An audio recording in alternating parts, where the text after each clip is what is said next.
ہے وہی جانتا ہے۔ وَلَا حَبَّةٍ فِي ظُلُمَاتِ الْأَرْضِ وَلَا رَطْبٍ وَلَا يَابِسٍ إِلَّا فِي كِتَابٍ مُبِينٍ، زمین کے نیچے اندھیروں میں جو کوئی تر بیج ہے، کوئی خشک بیج ہے، تو اللہ تعالیٰ کی کتاب مبین میں، روشن کتاب میں، لوح محفوظ میں لکھا ہوا ہے، اللہ کے علم میں ہے۔ تو اللہ تعالیٰ کے علم کے ساتھ دوسروں کو شریک کرنا کہ جیسے اللہ عالم الغیب ہے، ایسے فلاں نبی، فلاں ولی، فلاں بزرگ بھی غیب جانتے ہیں، انہیں بھی ہمارے حالات کا بغیر اسباب کے علم ہو جاتا ہے، یہ شرک فی العلم ہے۔ تو خیر بات لمبی ہو جائے گی، میں فہرست گن لوں تو ایک ہے کفر و شرک، جو کفر و شرک میں مبتلا اس کی مغفرت، ان اللہ لا یغفر ان یشرک بہ ویغفر ما دون ذلک لمن یشاء، شرک کی اللہ مغفرت نہیں فرمائیں گے، ہرگز نہیں فرمائیں گے۔ اس کے علاوہ کوئی گناہ ہے تو اللہ جس کے لیے چاہے معاف فرما سکتے ہیں، تو شرک کی معافی نہیں ہے۔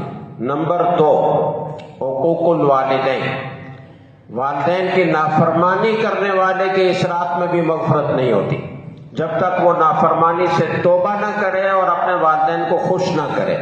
نمبر 3، مدمن الخمر، جو شراب کا عادی ہے اس کی مغفرت نہیں ہوتی۔ نمبر 4، قاطع الرحم، جو قطع رحمی کرنے والا ہے، اپنے رشتہ داروں سے برا سلوک کرتا ہے، ان کی خبر گیری نہیں کرتا، ان سے تعلقات توڑتا ہے، اس کی بھی مغفرت نہیں ہوتی۔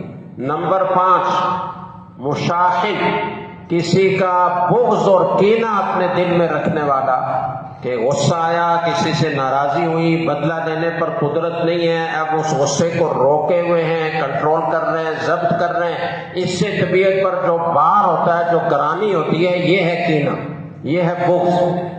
معاف کر دو، خذ العفو وامر بالعرف واعرض عن الجاہلین، آپ بدلہ لینے کا جذبہ اپنے اندر پالنے کی بجائے معاف کر کے دیکھیں کتنے دل کو خوشی ملتی ہے، کتنا آدمی ہلکا ہو جاتا ہے۔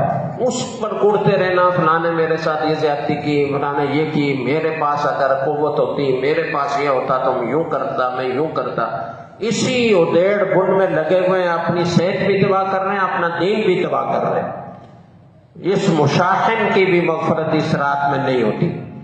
اور نمبر 6، زانیہ عورت، جو اپنے عصمت دری کراتی ہے اور اس کو کمائی کا ذریعہ بنایا ہوا ہے، تو بطریق اولا وہ اس کی مغفرت نہیں ہوتی۔ اور اس کے علاوہ ناحق قتل کرنے والے کی اس رات میں مغفرت نہیں ہوتی۔ یہ 7 لوگ ہو گئے میرے خیال میں۔ ان کی اس فضیلت والی رات میں جب اللہ کی رحمت جوش مار رہی ہوتی ہے، مغفرت نہیں ہوتی۔ تو اس رات کے آنے سے پہلے ان گناہوں کے ساتھ ساتھ ہر قسم کے گناہوں سے ہمیں مغفرت کرنی چاہیے۔ اور بعض علماء نے لکھا ہے کہ ایسے لگتا ہے کہ یہ رات اللہ تعالیٰ نے استقبال رمضان کے لیے دی ہے، کہ ایک رحمتوں برکتوں والا عظیم مہینہ آنے والا